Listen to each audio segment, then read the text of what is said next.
বিহু বুলি এয়া হাঁহ মাংস বনাম বুলি আছোঁ আৰু এই আমলৈটো দাদাহঁতৰ ঘৰৰ পৰা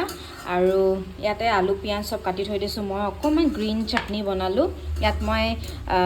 নৰসিংহ পদুনা মচন্দৰী আৰু নগা টেঙা দিছোঁ ন মা নগা টেঙা আৰু এইফালে মায়ে 100 এবিধ শাক পাচলি বনাই আছে মা চবকে উইশ কৰি দিয়া হেপী বিহু বুলি হেপী বিহু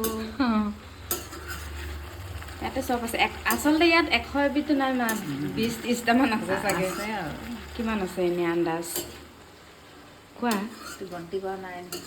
হ'ব হ'লেও 20-30টামান আছে নে নাই বেছি আছে ঠিক আছে 40টাই আছে আৰু এইফালে বনোৱাৰ পিছত আপোনালোকক দেখাই আছোঁ দেই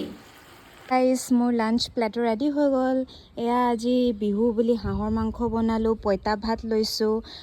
আমলৈ টোপ তাৰপিছত বেতগাজ ভাজি চালাডত তিয়ঁহ পিঁয়াজ আৰু এয়া নগা টেঙা আৰু